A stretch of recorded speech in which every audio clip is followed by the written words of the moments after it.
The Water Mage. Many years ago in the West, mighty ogres fought with the world of men. Many a great king and queen fell to these creatures, and the tide of blood was great. Then the day came that the ogres attacked the kingdom of Seret. The king fought back with his might and his armies, and whilst he was able to hold monsters back, the price of this was the blood of his men, and it would only be a matter of time before the ogres overwhelmed the king's army.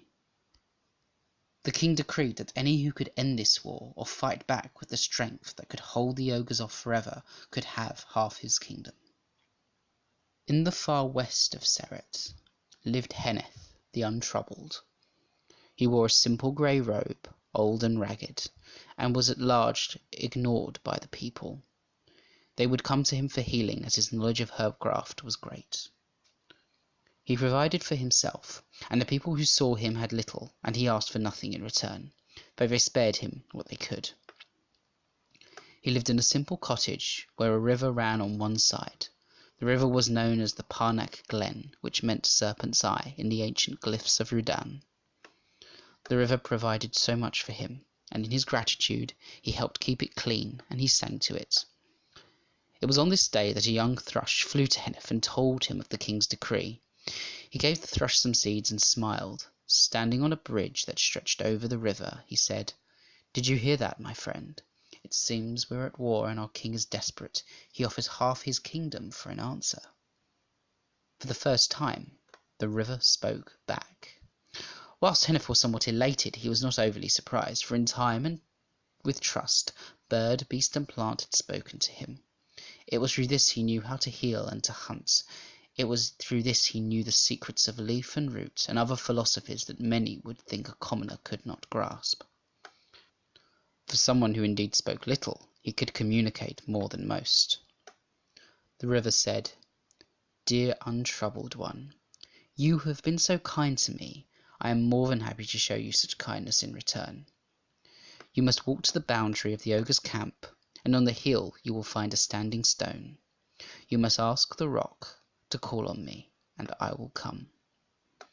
So it was that Henneth the Untroubled, who felt war was pointless, and that all such creatures as humans and ogres really needed was boundaries rather than battles, stood at a hilltop where the small standing stone was, and waited. He saw the ogre's camp and that of the king. The king was alerted by his men to a grey figure on the adjacent hill, and though Henneth didn't summon them, he did indeed have an audience. Henneth gently placed his hand on the stone and felt its slow pulse and depth. He felt that silence and power that all things have, and in connecting with this power could communicate.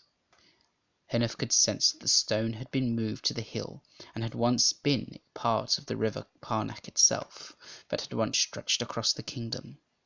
The rock remembered the embrace of the water, and how it missed her embrace, though it had learned to love the gentle kiss of the sunlight and the whispers of the breeze, and all this made Henneth smile in delight.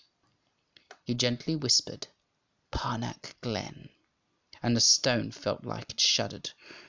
Releasing his hand from the stone, water came rushing from the west like a giant serpent of water, dividing the valley between the camps. The king and his men looked on in shock and elation. The ogres were less than pleased, but they knew a boundary when they saw it, for the current of this river carried more than water, and the power that it carried within drove the ogres back to their homes in the northern mountains. The king summoned Henneth and gave him thanks. "But you must understand," he said, looking at Henneth's modest clothing, "you are not the sort of man who can have half a kingdom." "Majesty," Henneth spoke gently, "you promised that whoever ends this war will get half the kingdom. It was not myself, but the river that did it. I was merely part of its current. It is the river you owe, and not myself." The king smiled at these words, having no intention to give half his kingdom to anybody, including a body of water. He said he would take that up if he ever needed to, and thought himself very clever and very lucky to not have to fight to maintain his whole kingdom. Henneth returned home, but the king had made a promise, and the river did not wait to be offered half the kingdom. The next day, when the king woke, he looked outside his tower, to see the castle was surrounded by water from all sides. This stretched for miles, but had not touched the homes of his people, for the river had learned through Henneth to be more caring. A raven was sent out to summon Henneth, who spent several days walking. He refused to ride a horse, and by the ninth day arrived at the water's edge, seeing the castle in the distance. He took a step onto the water, and his boots did not sink. He walked on the deep waters all the way to the castle, ripples forming in his wake. "Henneth, you must help," the king insisted. "You try to teach the tide, great king, which is a great sin for a king." The king had no choice but to stand in silence, being chided by a commoner.